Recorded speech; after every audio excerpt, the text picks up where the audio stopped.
2024 లేదా 25లో డిగ్రీ లేదా బీటెక్ చదివారా? సాఫ్ట్వేర్ జాబ్ కోసం ఎదురు చూస్తున్నారా? అయితే కోడ్ జ్ఞాన్ 100 డేస్ కోర్సులో చేరండి, జాబ్ సాధించండి. నమస్కారం అనిల్ సింగ్ గారు. నమస్తే శిరీష. సార్, ప్రజెంట్ మనం మాట్లాడుకున్నాం 10 డేస్లో గోల్డ్ ధర తగ్గుతుంది అని. ఎలాంటి చేంజ్ అయితే ఉండదు అని మీరు చెప్పడం జరిగింది. సో మరి ఈ రోజు గోల్డ్ ధర ఏ విధంగా ఉంది? లేటెస్ట్ అప్డేట్స్ ఏంటి గోల్డ్కి సంబంధించి? ఫస్ట్ ఆఫ్ ఆల్ మార్కెట్స్కి అండ్ కమోడిటీస్కి ఒక గుడ్ న్యూస్ లాంటిది వచ్చింది నిన్న. అదేంటంటే ఫెడ్ రిజర్వ్ చైర్మన్, సో ఎవరైతే ఉంటారో ఎఫ్ఓఎంసి అంటారు దాన్ని, ఫెడరల్ ఓపెన్ మార్కెట్ కమిటీ అని చెప్పేసి. సో వాళ్ళు ఇంట్రెస్ట్ రేట్స్ డిసైడ్ చేస్తారు. మన దగ్గర మానిటరీ పాలసీ కమిటీ ఉంటారు, MPC. So reserve bank of India వైపు నుంచి, అలాగే అమెరికాలో అనమాట. సో అమెరికాలో వాళ్ళ దేశానికి చెందిన ఇంట్రెస్ట్ రేట్ గురించి మాట్లాడుకుంటూ ఉంటే ప్రపంచమంతా దాని గురించి ఎందుకు మాట్లాడుకుంటుంది? సింపుల్ అండి, ప్రపంచమంతా నడిచేదే డాలర్ మీద. సో కాబట్టి వాళ్ళ డాలర్ గురించి మాట్లాడితే, మనం డాలర్ గురించి ఇక్కడ మనం వ్యాపారం చేసేవాళ్ళు, ఇంపోర్ట్ ఎక్స్పోర్ట్ చేసేవాళ్ళు, ప్రతి దేశంలో కూడా గోల్డ్ ఇంపోర్ట్ చేసుకోవాలి అంటే మీరు డాలర్తో బై చేసుకోవాలి. మీరు డాలర్ స్పెండ్ చేస్తేనే మీ కంట్రీకి లీగల్ రూపంలో గోల్డ్ వస్తుంది. సో మరి గోల్డ్ గురించి మనం మాట్లాడేటప్పుడు డాలర్ గురించి మాట్లాడకపోతే చెల్లదు. సో కనీసం 3 to 6 monthsకి ఒకసారి ఇలా మానిటరీ పాలసీస్ ఉంటాయి ఫెడరల్ రిజర్వ్ నుంచి, మన ఇండియన్ ఆర్బీఐ గవర్నర్ నుంచి కూడా. సో నిన్న రాత్రికి ఆయన ఏం చేశాడంటే 3.75% ఉన్న ఇంట్రెస్ట్ రేట్ని కాస్త 0.25తో తగ్గించారు. అంటే ఇప్పుడు ప్రస్తుతానికి 3.5% అయ్యింది. That is for the rate of interest. So ఇందులో అందరికంటే ముఖ్యమైనది ఏంటంటే ఆయన ఇప్పుడు ఇంట్రెస్ట్ రేట్ తగ్గించినందు గురించి కాదండి మార్కెట్లో ఎక్సైట్మెంట్. రాబోయే 3 నెలల్లో 6 నెలల్లో ఇన్ఫ్లేషనరీ ప్రెషర్ ఎలా ఉండబోతుంది, అమెరికా ఇంకెంత ఉద్యోగాల్ని ఇవ్వబోతుంది నిరుద్యోగులకు, ఇదంతా చాలా ముఖ్యం అనమాట. అంటే రాబోయే కాలం కోసము ఆయన ఏదైతే ఆ కైండ్ ఆఫ్ పాత్ లే చేస్తారో, ఆ ప్రిడిక్షన్ ఏదైతే చేస్తారు కదా, అది అందరికంటే ముఖ్యమైనది. ఆయన ఒకవేళ ఇప్పుడంటే ఇన్ఫ్లేషన్ పెరిగింది కాబట్టి తగ్గించానండి, కానీ రాబోయే 3-6 నెలల్లో మీకు మార్కెట్స్ చాలా నెగిటివ్ ఉండబోతున్నాయి అన్న స్టేట్మెంట్ ఇస్తే గోల్డ్ భగ్గుమంటుంది పై వైపున. ఇది గుర్తుపెట్టుకోండి. సో ఇలాంటి విషయాల్లో ఏంటంటే ఆ క్రిప్టెడ్ కైండ్ ఆఫ్ ఇన్ఫర్మేషన్ని, ఆ ఎన్క్రిప్టెడ్ డెసిషన్ని మనము డీక్రిప్ట్ చేయాలి. Basically that is what we do every day. మనము ఈ ఇంటర్నేషనల్ మార్కెట్స్ కానివ్వండి, ఇండియన్ మార్కెట్స్ కానివ్వండి. ముఖ్యంగా ఇక్కడ చూసుకుంటే గోల్డ్ నిన్న కరుణించింది, కాస్తంత 11 రూపాయలు డౌన్లో క్లోజ్ అయింది. అది చాలా పెద్ద విషయం. అది దీంతోనే అడ్జస్ట్ అవ్వండి అని చెప్తా, గోల్డ్ కూడా అదే చెప్తుంది మరి.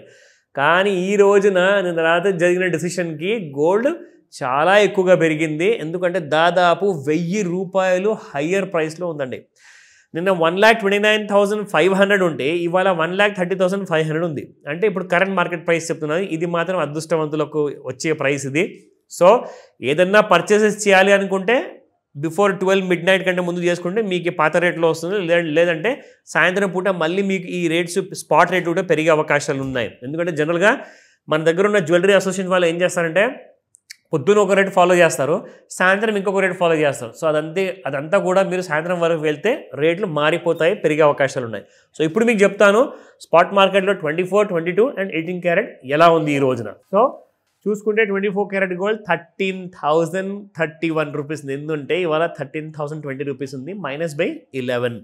అండ్ 22 క్యారెట్ గోల్డ్ చూసుకుంటే 11,945 నిన్న, 11,935 ఇవాళ, -10 రూపీస్. అండ్ నా favourite 18 carat gold is ever green, 9,773 నిన్నుంటే ఇవాళ 9,765 ఉంది, -8 రూపీస్ మాత్రమే. ఈ రోజున అసలు ఎక్కడో పని అయింది, చాట్లో అసలు ఏం చేస్తుంది, ఈరోజు ముహూర్త సమయాన 5 నుంచి 9 మధ్యలో ఏముండబోతుంది. So just look at this. ఇక్కడ మీరు చూసుకుంటే ఏదైతే మనము ఫిబొనాకీ రీట్రేస్మెంట్ టూల్ వాడతామో దాని ప్రకారంగా మనం చూసుకుంటే యాక్చువల్గా నిన్న మనకి ఓవర్ సోల్డ్ జోన్లోకి వచ్చిందండి. Somewhere around 8:45 in the night, 9:10కి. ఆ టైంలో నుంచి అక్కడ చూసుకుంటే గోల్డ్ హ్యాస్ జస్ట్ రిజన్ అనమాట. రాత్రి అంతా సైడ్ వేస్లో పెట్టేసేసి ఒకటేసారి వాళ్ళ మార్నింగ్ గుంజేశాడు. సో ఇక్కడ మీరు చూసుకుంటే ఫస్ట్ 5 నిమిషాల్లో జరిగిన వాల్యూమ్స్ ఏదైతే ఉందో దాదాపు 464 kg బంగారం ఉన్నారు. అంటే 464 లాట్స్ ట్రేడ్ అయ్యాయి. నా ఇంట్రాడే చూసుకుందాము. వెళ్తే ఒకవేళ పై వైపు ఎక్కడ దాకా వెళ్తుంది, ఒకవేళ పడిపోతే ఎక్కడ దాకా పడిపోతుంది. సో 1,30,452 కరెంట్ ప్రైస్ అనమాట, 656 రూపీస్ పెరిగింది. అండ్ ఇందులో చూసుకుంటే 1,30,351 ఫస్ట్ రెసిస్టెన్స్, అండ్ రెసిస్టెన్స్ 2 చూసుకుంటే 1,30,754 అండ్ 1,31,309. నౌ సపోర్ట్ విషయం గురించి ఒక విషయం చెప్తా ఇక్కడ. నిన్న పడిపోతున్నట్టుగానే పడిపోకుండా సడన్గా మన ఫెడరల్ రిజర్వ్ వచ్చిందని చెప్పేసి డాలర్లో పెరగంగానే ఇండియాలో కూడా పెరిగింది. కానీ ఇది సస్టైన్ అవుతుందా అన్నదే ప్రశ్న. అందరూ కూడా ఈ గ్యాప్ అప్ ఏదైతే పెరిగిందో అనవసరంగా పెరిగింది, ఇది ఇక్కడ కరెక్షన్ అయ్యే ఛాన్సెస్ ఉన్నాయి అంటున్నారు. సో దానికోసము మనం సపోర్ట్స్ చూసుకుందాము. ఒకవేళ పడితే ఎక్కడ వరకు పడచ్చు. So 1,29,393 support 1,28,838 and 1,28,435.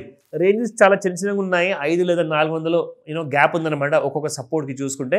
అంటే పడ్డా కానీ మరీ తక్కువగా పడచ్చు, బట్ పెరిగే అవకాశాలు చాలా ఎక్కువగా ఉన్నాయి. ఒక విషయం గుర్తుపెట్టుకోండి, గోల్డ్ ఇప్పుడు ఫ్యూచర్స్లో ఆల్ టైమ్ హై దరిదాపుల్లో ట్రేడ్ అవుతుంది, దగ్గరలో ట్రేడ్ అవుతుంది. అంటే 1,32,000 చేంజ్ ఉందన్నమాట ఆల్ టైమ్ హై. దాన్ని ఎప్పుడైనా లాగేసే అవకాశాలు ఉన్నాయి పై వైపున. సో నేనేం చెప్పట్లేదు మీకు కిందికి వస్తే బై చేయండి, ఎందుకంటే సార్ పెరిగిపోతుంది అన్నారు అంది. ప్లీజ్ ఆ డెసిషన్ మీరు తీసుకోవాలి. ఒకవేళ డెసిషన్లో కన్ఫ్యూజన్ ఉంటే, డౌట్ ఉంటే నన్ను అడగండి కాల్ చేసి ఈ రోజు. Thank you sir, thank you so much. Sirisha.